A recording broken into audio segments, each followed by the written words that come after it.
Boa tarde. Nós vamos começar a live com o Márcio Doctors, curador da Eva Clabin. Vamos ter uma conversa dentro do nosso programa de colecionadores e coleções. Esperando só o Márcio entrar, para a gente ter essa conversa que a gente já teve com outras instituições. Então, nossa proposta do Museu Carlos Costa Pinto é criar essa linha de diálogos com outras instituições, falando das coleções, dos colecionadores e de como essas instituições vêm trabalhando. Para a gente ter esse bate-papo com ele. Então, todos sejam bem-vindos para mais essa conversa que a gente vai ter hoje. Então, Márcio, seja bem-vindo, obrigada. Queria primeiro agradecer a você ter aceito o nosso convite do Museu Carlos Costa Pinto. Antes de tudo, é um prazer tê-lo aqui conosco e falar também sobre a Eva Clabin. Então, eu estava falando aqui, um pouco antes de você entrar, que esse é um programa que a gente criou aqui no Museu Carlos Costa Pinto para criar uma linha de diálogo com outras instituições a partir das coleções e como as instituições trabalham essa dinâmica com o contemporâneo. Então, antes de tudo, Márcio, eu queria que você se apresentasse para nossos ouvintes.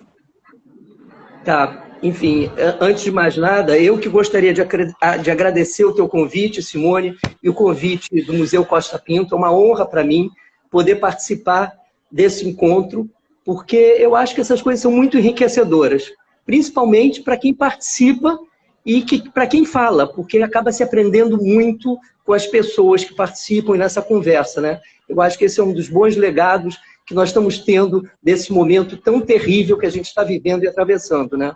É verdade. Mas, enfim,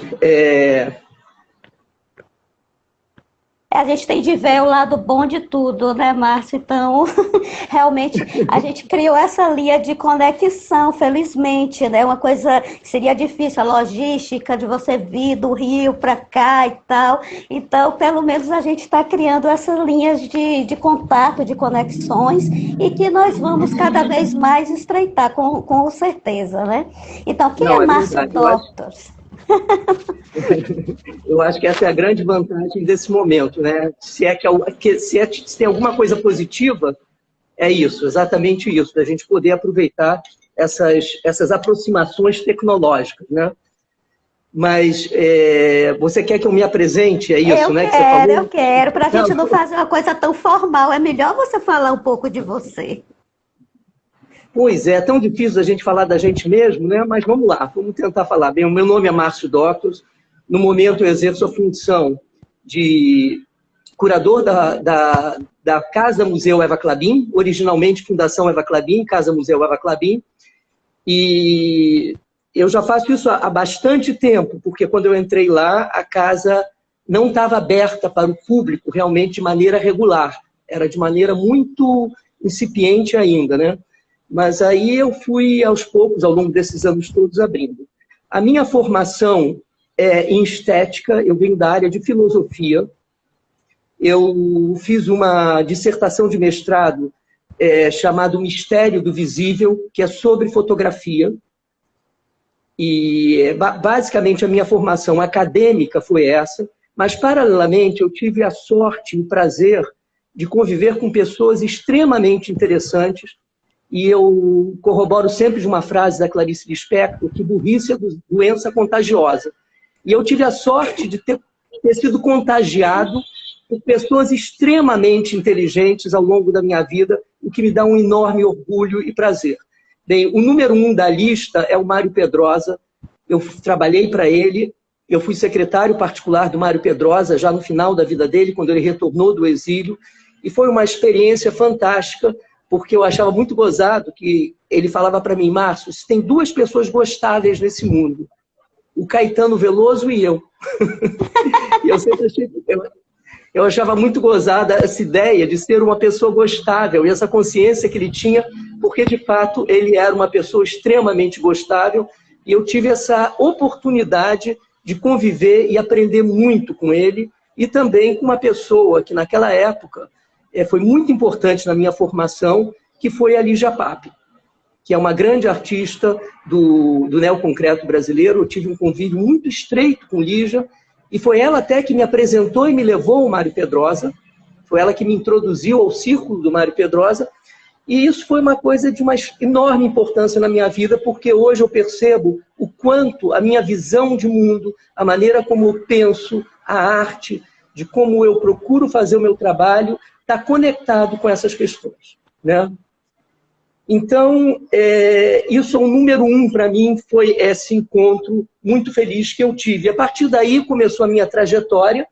Depois eu tenho também a agradecer e lembrar de um outro contato muito importante, não um contato, uma pessoa que viveu comigo num período muito importante, que foi o Frederico de Moraes, porque quando ele saiu do jornal O Globo, ele me indicou para ser o colunista de artes visuais do jornal O Globo. Eu entro num momento, na realidade foi um interregno, foi o Frederico, depois foi o Ronaldo Brito, aí o Frederico, aconteceu algum problema com o Ronaldo, conversei com o Ronaldo estava se desligando, e o Frederico indicou o meu nome para ser colunista do jornal O Globo.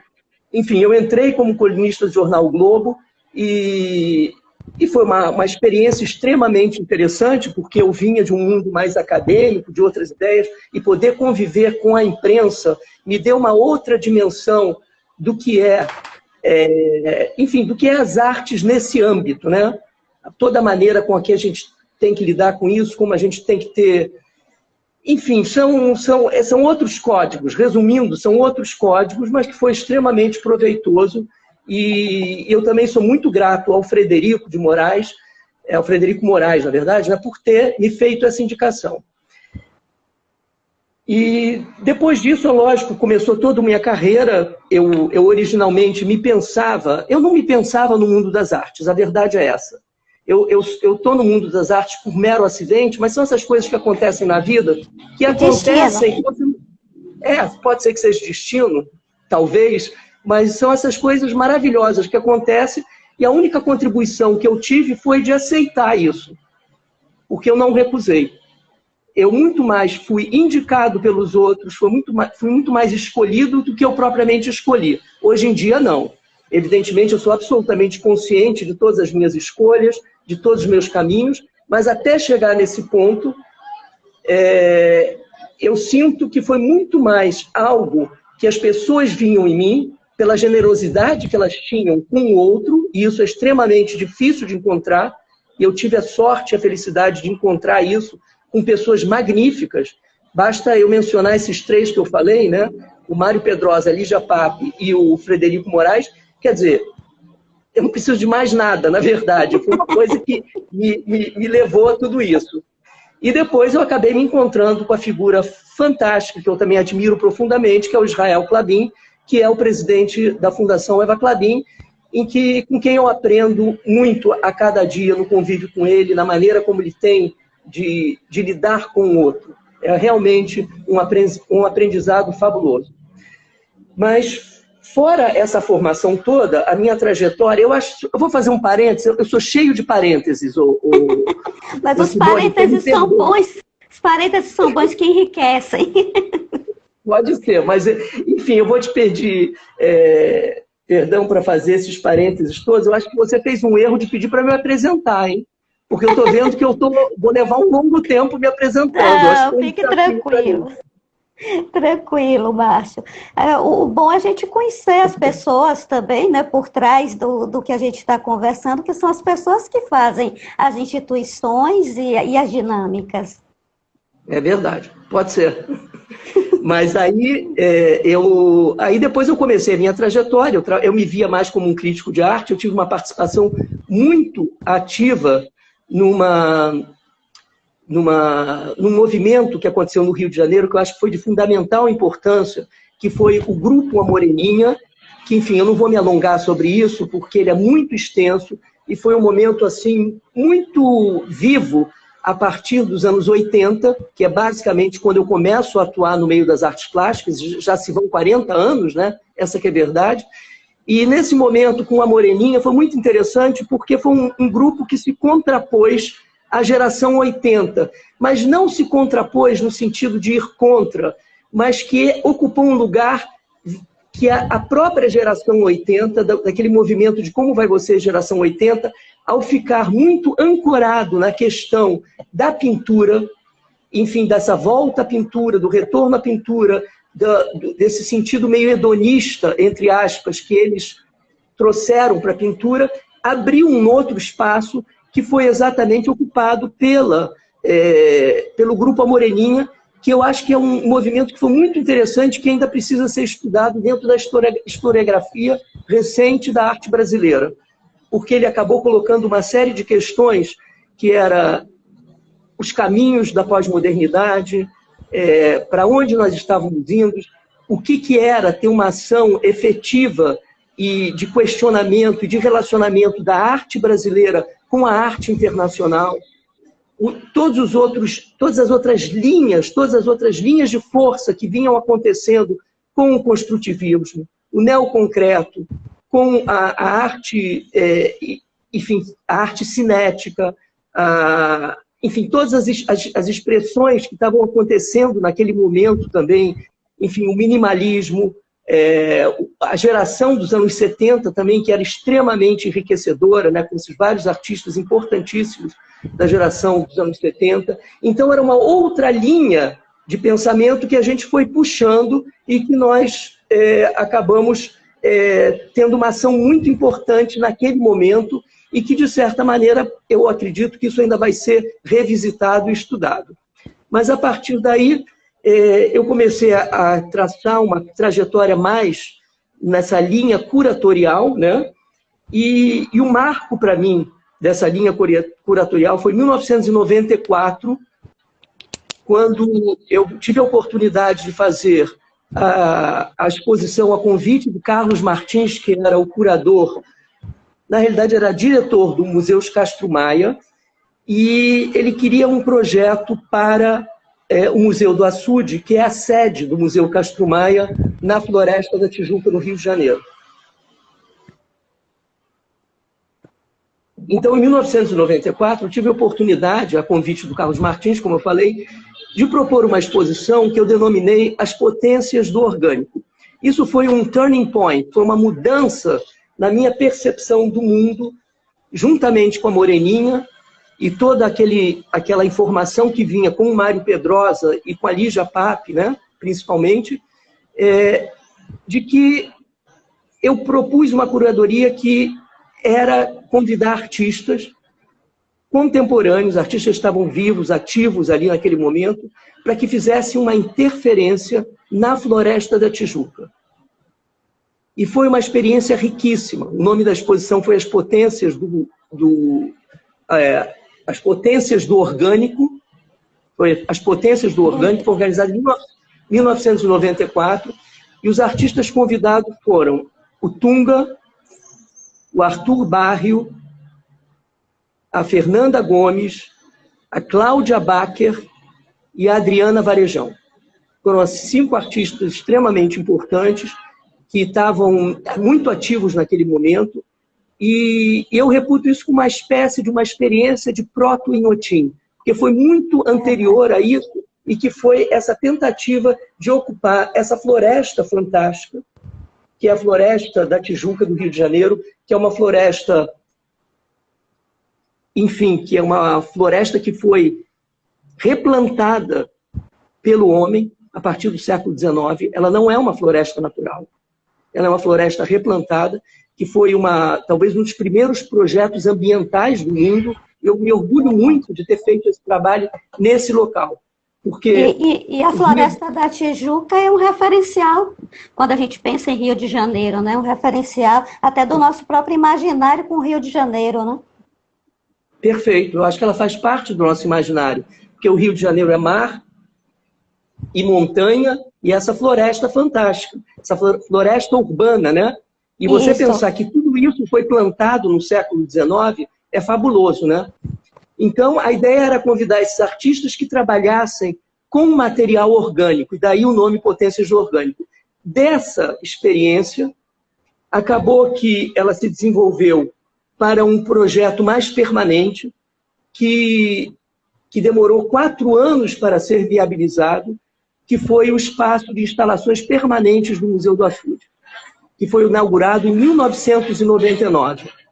Ele foi inaugurado com 2 artistas, que eu tenho o maior respeito por elas, 2 artistas fantásticos, que foram a Iole de Freitas e a Ana Maria Maiolino. Desculpem estar fazendo toda essa digressão, mas eu acho que isso tudo vai ajudar vocês a perceberem como eu chego na Casa Museu Eva Klabin e da onde vem a minha, vamos dizer, põe em perspectiva a minha trajetória, né? Então, a Ana Maria Maiolino e a Iole de Freitas inauguram em 1999, ou seja, há 21 anos atrás, né? Elas ainda não eram o que elas são hoje, eram artistas importantíssimas, evidentemente, mas não eram essa força que se tornaram. E eu convido elas para fazerem essa experiência de fazerem obras especificamente para serem colocadas na Floresta da Tijuca. Daí, no ano 2000, nós, em contato com o projeto HO, com o César Oiticica e com o Cezinha Oiticica, nós conseguimos realizar a primeira obra pública do Hélio Oiticica, que era um sonho dele que ele nunca havia realizado até então. Ele parece que fez... Foi um marco, e foi exatamente o Magic Square número 5, Deluxe, que foi o escolhido, que eu escolhi lá vendo as pequenas maquetes do Hélio Oiticica, e quando ele dizia que essa obra deveria ser criada num terreno de terra batida, e o Museu do Açude tinha uma área um picadeiro de treinamentos de cavalo do Castro Maia, que era de terra batida, e que nascesse grama. E era exatamente o ambiente que nós tínhamos lá. Nós tivemos uma série de problemas com o IFAM, mas superamos isso, graças à intermediação da direção do museu, que foi extremamente hábil em superar todas essas dificuldades, e conseguimos realizar a primeira obra pública do Hélio Oiticica, no ano 2000, no Rio de Janeiro, no espaço de instalações do Museu do Açude, na Floresta da Tijuca, que depois foi criado exatamente e se tornou um dos símbolos de Inhotim. Só para vocês terem uma ideia da dinâmica desses projetos, né? E depois vieram o Nuno Ramos, o José Rezende, a Lígia Pape, que fez a última obra pública dela com a New House, veio o Piotr Skuklanski, que é um artista polonês, e a partir daí deslanchou o projeto, eu acabei me desligando, mas enfim, eu tenho muito orgulho de ter participado e criado e ter feito a concepção curatorial desse espaço. Que, enfim, convido a todos que estiverem no Rio de Janeiro que visitem, né, quando tiverem alguma oportunidade, que eu acho que é um dos pontos muito importantes da arte carioca. E quem não está no Rio de Janeiro, quando essa pandemia passar, também poderão ir visitar, né, Márcio? Exatamente. E podem sempre ver pela internet, né? Tem sempre essa possibilidade. Mas eu acho que... O que eu digo sempre é o seguinte: a gente acha que são as artes visuais que fazem a gente ver. Mas eu acho que não. Quem faz a gente ver é literatura. Eu, quando leio, eu vejo coisas. Eu, quando estou diante de uma obra de arte, eu não vejo absolutamente nada. Eu vejo aquilo que se apresenta. Então, eu costumo dizer que, para mim, nós deveríamos mudar o nome das artes visuais para a arte da presença. Agora, imagina, uma pessoa que pensa que as artes visuais é a arte da configuração da presença, como não deve estar sofrendo nesse mundo digital, né? É verdade. Eu preciso da presença. Eu não sei se vocês todos precisam, mas eu preciso enormemente da presença. Para mim, a presença é tudo. Mas, enfim, a gente não faz nem filho sem presença, né? Como é que a gente vai resolver isso? Com certeza. Eu acho que essa é uma das... Né? Eu acho que essa é uma das questões que vai ficar no mundo, né? Como é que é esse mundo? Como é a sexualidade? Mas, enfim, isso é outro assunto. A sexualidade no mundo da pandemia. Exato. Então, Márcio, essa questão, já que você tocou no assunto, essa questão que muita gente tem curiosidade, então vamos falar um pouquinho do que é curadoria, né? Porque nem todo mundo, algumas pessoas não são da área. Então, rapidamente, assim, o que é curadoria e como é que você vê a questão da curadoria? Olha, essa é uma pergunta excelente e desafiadora. Vou ter que pensar. O que eu acho? Como é que eu vejo a curadoria? Eu vejo a curadoria. Durante algum tempo eu me enganei achando que a curadoria era uma espécie de maestro. Entendeu? É como se ele pegasse uma partitura de uma música e ele criasse uma interpretação. Depois eu comecei a achar que isso era uma maneira de enganar o outro. Não acreditava muito nessa conversa de que a curadoria era uma maneira de você orquestrar um sentido. Não. Eu acho que o curador, e aí eu posso me reportar a dois exemplos fabulosos, que é o próprio Mário Pedrosa, pelo que eu ouvia da Lígia Clark me dizer, ela me dizia assim, o Mário Pedrosa me chamava de Joãozinho, para vocês terem uma ideia. Ele nunca soube meu nome.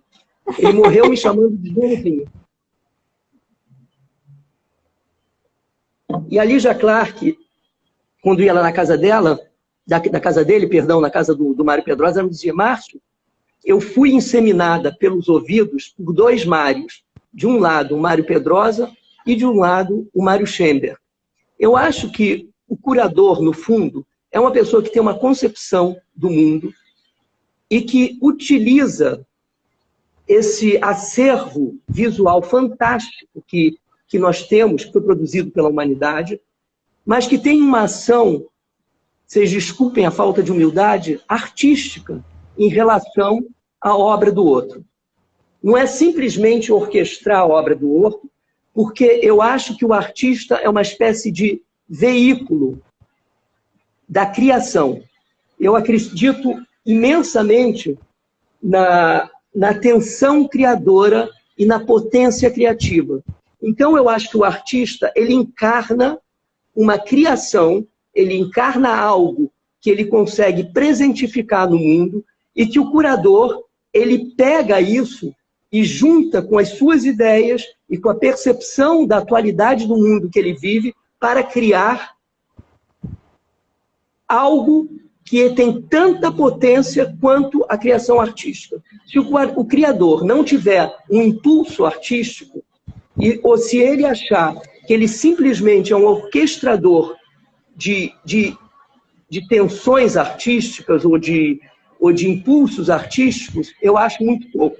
Eu acho que ele tem que se reinventar e ajudar a arte a se reinventar. Eu acho que é muito dentro da visão do Zeman, né? Que eu acho que ele era uma pessoa que acabou criando que vamos dizer, solidificou essa imagem. Mas quando a gente para pensar que o Mário Pedrosa foi a pessoa, segundo a Lígia Clark, que foi inseminada no ouvido por ele, pelas palavras dele, então, de alguma maneira, tudo aquilo que ele pensava, a visão de mundo dele, a visão da arte enquanto a sua força política também, e a visão da política quanto uma força estética capaz de transformar o mundo, ele foi extremamente importante para criar, para conduzir esse processo. Então, eu acho que isso que é muito enriquecedor. O verdadeiro curador se propõe a isso. Eu não estou dizendo que eu faço isso porque é extremamente difícil. Não acho que eu faça isso, mas eu gostaria de ser capaz de fazer isso. Eu acho que essa é a verdadeira contribuição da curadoria. Porque eu acho que a curadoria chegou num certo ponto agora que as pessoas estão muito perdidas e eu reparo que elas acham que curadoria é qualquer coisa. Então, elas não entendem a diferença. E eu acho que essa diferença que eu marquei é fundamental. Porque, por exemplo, recentemente eu fui convidado para fazer uma curadoria e acabou virando um texto. Eu falei, ótimo, tudo bem, então eu vou fazer um texto. Mas para mim isso não é curadoria. Isso é um texto. Porque as pessoas acham que convidar um curador é ter a assinatura dele num texto. Mas isso é muito pouco. Isso está aquém, está muito aquém da verdadeira potência de um criador. Ah, com certeza. De um curador criador, entendeu? Então, eu acho que o curador, ele também lida com essa potência criativa. E ele não pode perder essa dimensão. E obrigado por ter dado esse gancho, porque é isso exatamente que conduz o meu pensamento dentro da curadoria. Aí foi quando eu acabei... A gente tem uma pessoa falando aqui, é um perfil que chama Minemosine com Dendê, que está falando justamente isso. Existe hoje uma banalização do termo curadoria, né, como você bem pontuou. Né, curadoria não é tudo. Né, curadoria tem uma função específica, como você demarcou muito bem agora. Não é só o texto, né? O texto faz parte de um grande projeto, mas é uma concepção maior, uma ação maior, com uma verdadeira curadoria, né, Márcio? É verdade. É isso que eu acho, que acabou virando uma questão assim, muito banalizada, né? De que acham que curadoria, na realidade, é um nome de alguém que tem minimamente algum prestígio, que é capaz de assinar alguma coisa. E como o artista, apesar de que os artistas escrevem, os grandes artistas escrevem muito melhor do que qualquer crítico de arte, qualquer curador. Essa que é a verdade. Escrevem imensamente bem. Eu não tenho dúvida disso. Mas acham que é um texto. E como eu falei, não é isso. É muito mais do que isso, né? Exatamente. Enfim, e depois, só retomando a minha trajetória, já que você me provocou, você é responsável por isso, Simone, a adorável responsável por isso, eu acabei sendo convidado em 2008 para a 28ª, para a curadoria da 28ª Bienal. Eram 3 pessoas que estavam apresentando projetos. O meu projeto foi vencedor, mas no final eu acabei desistindo porque eu não concordei com o rumo que a Bienal estava tomando. Enfim, eu achei que aquilo ia acabar manchando a minha biografia, na verdade. Compactuando com coisas que eu não estava de acordo naquele momento, né? Enfim, mas isso são águas passadas. Então, eu fui convidado para ser curador da 28ª Bienal. No final, fui aceito e acabei abrindo mão disso. E, desde então, eu tenho me dedicado à Casa Museu Eva Klabin, tenho escrito alguns textos para a Casa Museu Eva Klabin e também... Conte como é que você entrou na casa, na Eva Klabin. Na casa, eu não te falei que eu sou uma pessoa que eu sou abençoada? Foi o Paulo Herkenhoff que me indicou. Eu tive um padrinho, que foi o Paulo Herkenhoff, e uma madrinha que foi incrível, que foi a Heloísa Fernandes. A Heloísa Fernandes foi uma museóloga da Casa Museu Eva Klabin, que foi a primeira museóloga, e, na realidade, uma pessoa adorável, que, infelizmente, nós perdemos a Heloísa agora nesse ano de 2020, com uma tristeza muito grande, eu sofri muito com isso. E a Heloísa teve essa... Eu não sei porquê, a Heloísa acho que me conhecia, não sei de onde. Não, da onde não, eu sei de onde ela me conhecia, porque eu sou casado com a Cláudia Bacher, e Heloísa gostava muito da Cláudia, e ela achava que eu poderia ser curador da Casa Museu Eva Klabin, e ela, na realidade, junto com a Ruth Levi, que era museóloga na época, as duas trabalhavam lá, enfim, elas trabalhavam lá, e elas me perdoam, porque quando eu cheguei lá, elas trabalhavam 3 horas por dia. Hoje em dia, a Ruth trabalha 24 horas por dia. A Ruth é uma museóloga adorável e incansável. Ela trabalha o tempo todo e super ligada e super dedicada. Mas a Heloísa foi quem agenciou internamente, e o Paulo Herkenhoff, de certa maneira, balizou o meu nome, né? Foi ele que me indicou. Foi assim. Assim que eu fui convidado, eu entrei, e eu me lembro que a primeira frase que eu ouvi é o seguinte: olha, eu não sei por que falam tão bem de você. Me mostra que você é uma pessoa que vale a pena falar bem de você. Foi a primeira frase que eu ouvi da pessoa que tinha que me contratar. Enfim, eu fiquei meio perplexo, estava extremamente nervoso, ansioso, não sabia o que dizer. Eu acho que eu não falei nada. Eu não sei. Mas foi isso. Aí entrei para a Casa Museu Eva Klabin e desde então eu estou lá. Fala um pouquinho do que é a Casa Museu Eva Klabin para o pessoal, Marcelo. Lógico. Eu acho que isso é muito importante. A Casa Museu Eva Klabin é uma criação, é um desejo, vamos dizer assim, da Eva Klabin. A Eva Klabin, ela é filha de Hessel e Fanny Klabin, Hessel e Fanny Klabin, que eram dois imigrantes lituanos que chegaram ao Brasil no final do século XIX, vindo a partir do irmão mais velho do Hessel. Eu não sei, que veio para o Brasil e começou nessas migrações europeias do final do século XIX, início do século XX, né? Essas grandes migrações europeias, ele veio para o Brasil. Ele aqui fundou a empresa Klabin, que não tinha, evidentemente, a dimensão e o tamanho que tem hoje. Era algo extremamente pequeno, menor. E eles vieram de Vilna, da Lituânia. Então, é uma família de ascendência israelita, da Lituânia, e que adota esse nome de Klabin por um erro ortográfico, que, na realidade, eles eram proprietários já de terras na Lituânia, de uma fazenda chamada Klabinia. E essa fazenda, na realidade, acabou se transformando no nome da família, através de um erro de escrita que transformou Klabinia em Klabin. Então, basicamente, a Eva Klabin vem dessa família. Ela é uma das filhas de um dos 3 fundadores da empresa Klabin. E esse fundador, o Hessel, esse casal Hessel e Fanny Klabin, eles tinham 3 filhas. Na realidade, eram 4.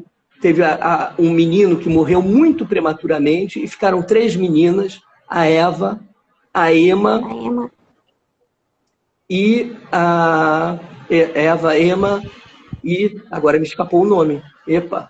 Bem, mas daqui a pouco vai vir. A gente só lembra da Eva e da Emma por causa das instituições, né? Infelizmente. Exatamente. É verdade. E a Mina Klabin, Eva, Emma e Mina. Nomes curtos e sonoros, né? Eva, verdade. Emma e Mina. E a Mina também acabou falecendo prematuramente, né? Obrigado, Ruth. Eu estou vendo aqui, a Ruth botou Mina. A Ruth me salva sempre, mas eu consegui me lembrar antes, Ruth. Pois é, então ficaram a Eva e a Emma e nenhuma das duas tiveram filhos. E acabou, enfim, e por não terem tido filho, e ao mesmo terem esse desejo de colecionar, elas, que eram algo que havia começado com Hessel, que cometia uma coleção de prata, elas deram continuidade a esse desejo de colecionar, constituíram essas duas coleções fantásticas, tanto no Rio quanto em São Paulo, né? E é um caso praticamente único. Eu descobri essa semana, porque há muito tempo eu venho tentando pesquisar para ver se tem outras irmãs que tinham fundações. Eu sabia de 2 irmãs que tinham fundações, que não tinham fundações, 2 irmãs colecionadoras nos Estados Unidos, porque eu tenho um dito que eu acho que nos Estados Unidos tem de tudo. Se você tem uma doença, eles descobrem que aquilo é uma doença e que você tem como tratar. Desde doenças até qualquer problema, eles acham que eles têm tudo lá. E eles têm realmente 2 irmãs que tinham coleções, mas que elas acabaram doando para museus. Então, não tinham as características da Eva e da Emma Klabin. Não formaram instituições próprias, como o caso da Eva e da Emma. Exatamente. E a sorte, enfim, de você poder ter filhos e ter uma continuidade é que minha filha Betina, na semana passada, ela descobriu, em Milão, uma casa-museu que são de 2 irmãs. Não são 2 casas, são uma casa-museu muito interessante, né? É uma casa-museu de 2 irmãs e ela me trouxe essa notícia que eu procuro há anos, que eu vou tentar me aproximar deles para descobrir como que é isso. Só que é diferente. Agora nós somos 2 fundações, nós não. Nós temos a Fundação do Rio, Casa Eva Klabin, e a Fundação de São Paulo, a Fundação Eva Klabin, que na realidade são 2 instituições de 2 irmãs em 2 cidades importantes do Brasil. não diminuindo nenhuma outra cidade, porque eu tenho um amor e um carinho especial por Salvador. E se hoje eu estou aqui, é porque eu adoro Salvador. Eu não vou a Salvador, eu não vou falar para ninguém, não vou falar para você, mas todo mundo vai ouvir há 50 anos. Você acredita? Oh, é um crime, Márcio. Passar essa pandemia para a gente se redimir. É verdade, é um crime mesmo. Mas, enfim, é muito interessante. Enfim, cada uma delas acabou criando essa casa-museu. Eu acho que a família toda foi extremamente generosa de aceitar isso, porque o Israel Klabin e o Celso Laffer, de alguma maneira, eles agenciaram e administraram a possibilidade de que essas duas fundações elas ficassem consolidadas enquanto fundações. E, a partir de então, eu aqui no Rio, e com toda essa equipe maravilhosa que eu tenho, você não pode imaginar a qualidade da equipe das pessoas que trabalham comigo e que se revelou durante esse momento de quarentena e da pandemia. São pessoas da maior qualidade, da maior dedicação, e juntos a gente tem segurado essa onda da mesma forma que em São Paulo, com o curador Paulo Costa. Então, são duas fundações, duas irmãs, no Rio e em São Paulo. Então, essa é vamos dizer, a trajetória até a consolidação. Olha, minha filha está escrevendo aqui eu tô vendo, Betina, né? Betina Doctor, ela botou aqui, Vila Nete Campiglio, né? Campiglio em Milão. Vila Nete Campiglio. Exatamente, que é uma fundação, é uma casa-museu de duas irmãs. Enfim, então se criaram essas duas casas-museu e eu passei a atuar nela, juntamente, evidentemente, com a equipe, com toda a parte administrativa, de manutenção, de museologia. Como eu já disse, uma equipe extremamente colaborativa e muito especial. E a partir daí a gente começou esse trabalho todo, que é de tentar, por um lado, preservar a memória e a coleção de Eva Klabin, mas eu também sentia que eu poderia dar uma outra contribuição, que eu percebia que era algo que pulsava, né? Aquela expressão que eu usei de uma tensão criadora que eu conseguia perceber na Casa Museu Eva Klabin. E qual era essa tensão criadora? Era que era uma instituição que tinha uma enorme vocação para a tradição, porque a coleção é basicamente uma coleção de arte clássica e cobre um arco de tempo imenso, que são 4.000 anos de história da arte. Você tem obras... Desde Egito, né? Exatamente isso, Simone. Egito Antigo, Grécia e Roma, tem arte medieval, tem arte renascentista, arte barroca, arte do período áureo da pintura holandesa do século XVII, tem a retratística inglesa do século XVIII, enfim, e chega até o impressionismo, e tem pouquíssima coisa do século XX, que, enfim, que é a Marie Laurencin e o Segal. Mas eu via que, além dessa tradição, e sempre me surpreendeu que o primeiro quadro que é colocado na entrada da Casa-Museu é um quadro do Segal, que é um quadro de um modernista. Quer dizer, você entra e a primeira coisa que você vê são duas lanternas baianas de prata, em homenagem a vocês aí. São duas lanternas baianas de prata, um banco medieval, do medieval tardio, né? E tem em cima desse banco uma pintura lindíssima do Segal, que é um retrato da Lucina Rede, que é uma artista e também que era modelo do Segal, o modelo predileto dele. Então, a partir daí, eu sempre me intrigou esse fato de ter uma pintura moderna, quase que solitária, e uma outra, que é um retrato da Marie Laurencin, não um retrato, uma figura feminina, daquela série da Marie Laurencin, no gabinete de trabalho dela, que nós chamamos de boudoir. Então, eu sempre me intriguei pelo fato de terem essas duas obras lá. E certa feita, eu ouvi de uma pessoa que tentou vender um guinhar para Eva Clabin, de levar um guinhar para ela, e ela disse: eu não me interesso pelos modernos, eu me interesso pelos contemporâneos. Eu achei isso tão interessante, essa frase solta, que eu não sei a origem, nem porquê, nem como, nem quando, mas que isso ficou ressoando na minha cabeça, na minha intuição, na minha percepção e no meu coração. Eu me interesso pelos contemporâneos. E como eu vinha dessa trajetória, enfim, dessa experiência no Museu do Açude, do espaço de instalações permanentes, em que eu trouxe artistas contemporâneos para pensarem essa relação da arte contemporânea com a natureza, com o meio ambiente, com a Floresta da Tijuca. Então eu pensei, por que não artistas contemporâneos para se relacionarem com esse acervo de arte clássica? E, ao mesmo tempo, eu comecei a perceber que toda a trajetória, não só empresarial, mas também das pessoas que capitanearam as indústrias Klabin, é de profunda tradição e de profunda inovação. E eu sou uma pessoa que sou adepto dessas duas palavras, tradição e inovação. Isso eu aprendi quando eu li uma entrevista com Matisse, em que ele falava que ele era uma pessoa extremamente burguesa, tradicional, certinha, mas que ele era imensamente revolucionário. Eu falei, o Matisse sou eu, desculpe a falta de humildade, porque não sou eu nunca, né? Mas, enfim, aí eu falei, é isso que eu acredito.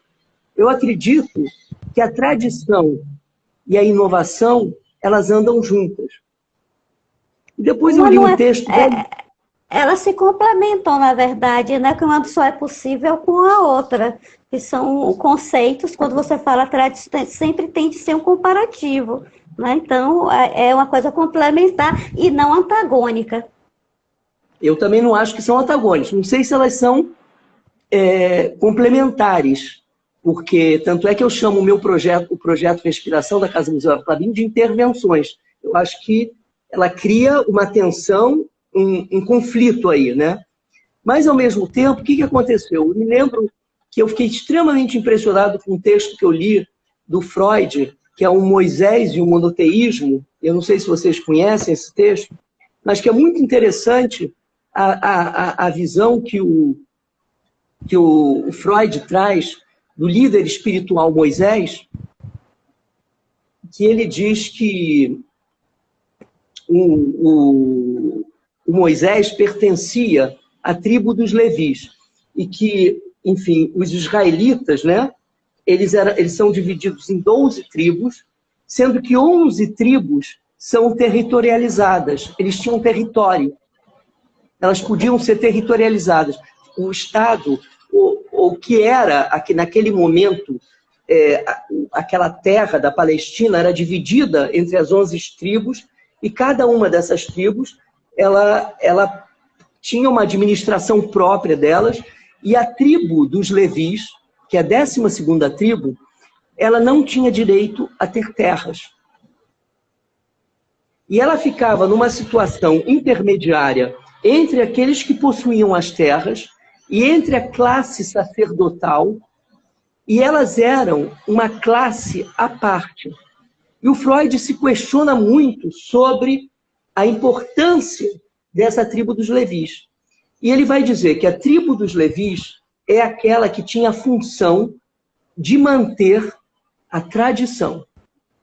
Toda vez que o povo se desvirtuasse do seu caminho, saísse dos princípios básicos que formulavam a estrutura do povo judeu, entrava a tribo Levi como uma espécie de disciplinadora. Eu não acho que a palavra é tão forte assim, mas não deveria ser, mas não é bem disciplinadora, mas uma espécie de uma autoridade ética que dissesse, por aí não dá. Por aí não dá. Então, esse local sem território, é um local extremamente importante nas relações de todos os afazeres humanos. Porque, ao mesmo tempo que ele fica atento qual é a força da tradição, ele repara que certas desvirtuações levam para outros caminhos que não confirmam aquele ponto da tradição.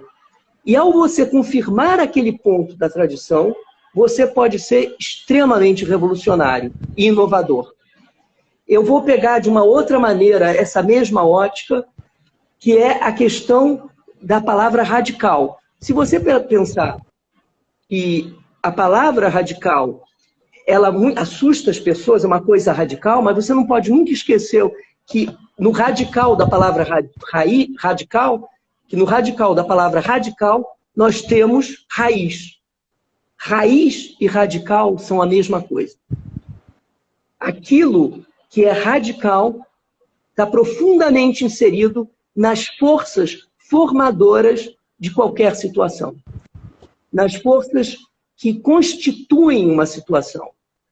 Então, quando eu vou para Eva Klabin, eu reparo que as duas potências que eu consigo perceber que tem na Casa Museu Eva Klabin, na época era a Fundação Eva Klabin, era da tradição e que havia algo que era de inovação.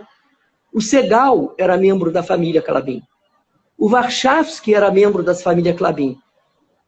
Eles faziam conexões com a contemporaneidade deles muito intensa e de pessoas extremamente atentas e ligadas com essas energias. Da mesma forma hoje, todos eles, e mesmo o empreendedorismo da Klabin, é profundamente conectado, ligado às ideias de inovação. Eles não temem a inovação, mas eles não perdem nunca essa dimensão da tradição. Então, esse binômio, que eu não gosto de separar dessa maneira, mas de tradição e inovação, foi que guiou a minha percepção de como deveria se proceder a, vamos dizer, o caminho da Casa Museu Eva Klabin. E a partir daí, em 2004, nós fizemos uma grande exposição que se chamou Universos Sensíveis, que era um encontro das casas-museus Eva e Ema Klabin, que foi realizada na Pinacoteca de São Paulo e no Museu Nacional de Belas Artes, em 2004, e que nós mostrávamos a coleção tirada daquela dimensão de casa-museu e apresentando num grande museu institucional, né? Num grande museu tradicional, em que as obras são apresentadas pela qualidade das obras e não pelas relações que elas estabelecem numa casa-museu, que são duas visões completamente distintas. Diferentes. Completamente. Uma coisa é você ter uma obra dentro de uma casa-museu e outra coisa é você ter uma obra dentro de um museu, vamos dizer, enciclopédico, no sentido tradicional, em que você tem toda uma trajetória, como é o Museu Nacional de Belas Artes, como a Pinacoteca tem, enfim, brilhantemente feito essa relação também entre a tradição e o contemporâneo, e levamos para lá. E quando as obras voltaram para a Casa Museu, nós tínhamos na época, em 2004, um público muito restrito, nós nem éramos abertos de maneira regular para o público, e só fomos abertos a partir de um programa de educação, e daí a importância do programa de educação em todos os museus. Com certeza. Eu acho que a educação é uma coisa que a gente vai ter que pensar muito daqui para frente, é a importância da educação em todos os museus. Nós temos um papel fundamental, histórico, de trazer cada vez mais e aproximar cada vez mais a educação ao museu. É um compromisso. Só isso é um compromisso mesmo. Concordo, exato, a palavra é essa. É um compromisso. Eu falo pra caramba, né? Tô com sede. Não, mas tá ótima, essa conversa. Então, mas você trouxe esse diálogo também entre as instituições, em um outro espaço, e também o diálogo do contemporâneo dentro da Eva Klabin, não é? Porque exatamente, você tinha esses dois objetos, vamos dizer assim, perdidos não, que estão inseridos, mas enfim, estavam presentes, mas a conexão com o contemporâneo foi uma concepção que você trouxe, uma inovação para fazer o diálogo do tradicional com o contemporâneo inovador, vamos chamar assim. Não é isso? Acho que você partiu por esse caminho curatorial, não é isso? Exatamente. Quer dizer, em 2004, eu falei, vamos criar um projeto que eu denominei de Projeto Respiração, porque a ideia era exatamente dizer uma nova respiração àquela casa, porque a sensação que eu tinha na Casa Museu Eva Clabin, que a Casa Museu Eva Clabin era um espaço meio asfixiado, né? Às vezes eu tenho a impressão que parece que a Eva Clabin, um belo dia, ela não morreu. Ela falou assim... Eu vou ali e volto, exatamente. Eu vou ali na esquina, exatamente, eu vou ali na esquina e volto daqui a pouco, e nunca mais voltou. Então deixou essa bomba na nossa mão, vamos dizer assim. Essa bomba maravilhosa, né, que é a Casa Museu Eva Clabin. Com essa coleção fantástica, como a gente falou, que cobre 50 séculos de história, praticamente, né? Uma coleção louca, eclética, como todas as casas, museus são em geral, né? São coleções ecléticas, e ainda mais com esse espírito que ela tinha, que eu gosto muito de uma frase do Borges, que eu costumo parafrasear e dizer, a Eva Clabin, ela é uma europeia no exílio. Ela tem na primeira sala que você entra na casa, você vê de cara uma lareira no hall principal da casa, que antigamente era a sala de estar da casa, né? Quando ela compra a casa em 1954. Enfim, ela já tinha morado anteriormente lá. E então, aí eu falei, vamos criar um projeto que as pessoas dizem, não, é um projeto de site específico, é um projeto vamos dizer,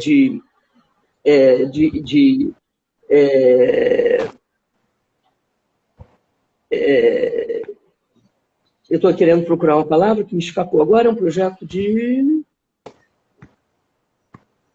Bem, enfim, é um projeto de intervenção. Eu acho que a gente não deve ter medo da palavra intervenção, uma intervenção mesmo. Ela interfere naquela estrutura, naquela situação que está tão equilibrada, tão ordenada, tão maravilhosamente concebida por ela e estabelecida por ela, que você cria uma espécie de um tremor, de uma instabilidade naquilo que te faz pensar e acordar. E é o que eu chamo de uma tensão criadora. Porque eu acho que o perigo desses museus que ficam sacramentados como uma estrutura da vida de uma pessoa, eles ficam congelados, eles ficam engessados naquela estrutura daquela existência, eles acabam perdendo o seu verdadeiro interesse. Por um lado, você consegue ver não só uma coleção, mas uma maneira de viver uma vida de uma pessoa, que é muito interessante. Uma cápsula do tempo. Exatamente, uma cápsula do tempo, está ali fechada. Mas, ao mesmo tempo, aquilo acaba virando uma espécie de troféus que uma determinada elite é capaz de adquirir. É isso é uma questão basicamente econômica financeira. E o Benjamin analisou isso muito bem. Naquele texto dele, desempacotando a minha biblioteca, se não me engano, se eu não estiver falando besteira.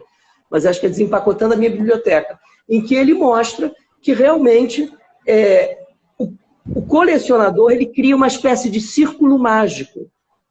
E esse círculo mágico constitui-se basicamente na possibilidade de você retirar do mercado a obra de arte e tirar ela do processo de venda, de compra e venda. Você pega aquela obra, aprisiona ela no teu universo e, a partir daí, ela passa a criar um círculo mágico, que é o círculo mágico do colecionador. Exatamente. E eu queria entrar nesse círculo mágico, mas eu queria que fosse mais do que isso. Eu adoro a Eva Clabin, mas eu acho que a Eva Clabin podia nos dar muito mais, que é exatamente essa potência criativa, essa energia que ela deixou ali presente na Casa Museu Eva Clabin. E aí é que nasce o projeto Respiração?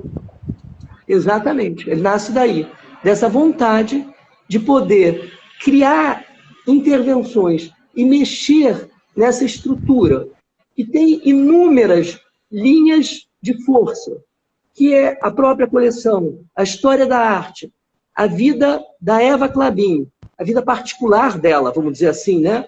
Os sonhos dela, os delírios dela, os sofrimentos dela, as alegrias dela, tudo que todo mundo conviveu, as inúmeras pessoas que participaram da vida e do círculo dela, a música que ela adorava, o processo de compra, a enorme generosidade que ela tinha com os amigos, com as amigas, a enorme generosidade que ela tinha com o outro, a força irracível que ela tinha também com o outro. Quer dizer, ninguém é perfeito, né? Vide o Maradona agora, né? Um grande gênio que morre cheio de conflitos e de dúvidas, e a vida é assim. E todas essas tensões, essas maravilhosas tensões que constituem a nossa vida, eu falei, isso não pode ficar... Mas é a marca do humano, né, Bárcia? Senão não seríamos humanos. Por isso que eu gosto de você. É isso mesmo. É a marca do humano. Exatamente isso. É isso que eu acredito. Então, essa tensão humana que havia ali, ela não poderia ficar circunscrita e morta nesse, vamos dizer, mausoléu daquilo que fez dela a grande contribuição para a história da sua própria vida. Se hoje nós estamos aqui conversando, eu de um lado, falando da Casa Museu Eva Klabin, e você falando do Museu Costa Pinto, é porque essas duas personalidades, elas só foram realmente importantes e consequentes, em último grau, porque elas deixaram a sua casa e sua coleção para o público. É isso que fez dela, que fez dessas duas personalidades o que elas são. Da mesma forma, a Ema Klabin em São Paulo. Eu acho incrível, né? Porque nós temos a Eva, temos a Ema, duas fundações, 2 museus, 2 coleções, 2 energias de uma família, não só de uma família, mais do que uma família, de uma empresa, porque a Ema era extremamente ativa nas empresas Klabin, de uma empresa que quer levar adiante esse sentido. E isso é um patrimônio cultural, é um patrimônio simbólico fabuloso, que é um legado que é o mais importante disso tudo, né? E daí que surge essa vontade do projeto Respiração, que já se vão 15 anos, foram 15 anos e 25 edições, 25 edições, e que, enfim, tem cumprido uma trajetória que eu sou muito orgulhoso dela. Eu acredito que muitas pessoas do meio das artes visuais também reconhecem esse trabalho, acham que ele tem a sua dimensão, a sua importância. E eu quero fazer uma observação aqui de um pensamento do Deleuze, que eu gosto muito, do Deleuze, que eu gosto muito, que ele acha que os objetos de arte não devem ser nunca encarados como troféus.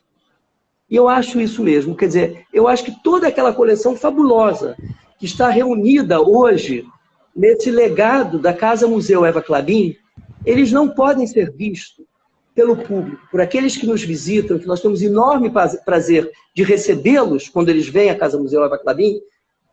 Eles não são simplesmente troféus de determinados momentos da história da arte. Eles são mais do que troféus. Eles são verdadeiros monumentos que comemoram o fato de que a coisa mais importante que o ser humano conserva é essa potência criativa, que é ser em potência criativa, que é ser esse trânsito da criação. Então, por isso que eu acho que o Respiração é extremamente importante, porque ele, na realidade, ele está, no fundo, dizendo e indicando e apontando isso. Olha, o que é para ser preservado é a potência criativa.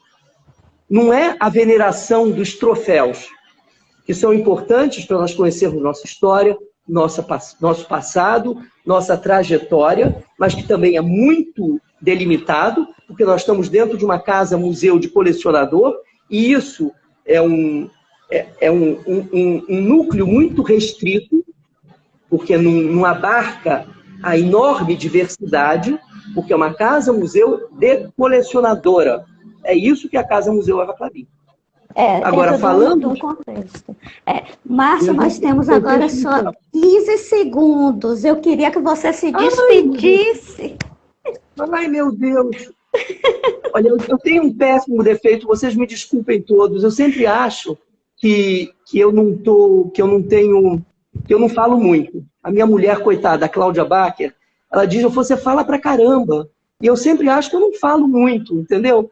Eu pequei de novo. Eu achei que nós tínhamos ainda meia hora para falar, tinha muita coisa para falar. Porque a conversa foi muito boa. Não. Vocês que são extremamente generosos, eu que quero agradecer a todo mundo que pôde assistir, participar desse encontro, que eu sei o quão difícil é a gente disputar um lugar nesse mundo da internet, que é um mundo fantástico. E eu sinto enorme orgulho de trabalhar na Casa-Museu Eva Clabin, e mais orgulho ainda da equipe que trabalha hoje comigo, porque, enfim, eu não tenho palavras para descrever essas pessoas. Eu chego a me emocionar.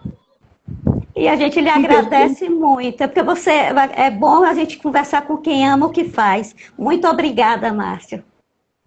Eu que agradeço você e o Museu Costa Pinto pelo convite e parabéns pelo seu trabalho, pela sua generosidade e pela sua doçura. Obrigada a todos também, obrigada a Eva Clabin, obrigada Márcio e a todos os que nos escutaram. Obrigada. Obrigado a vocês.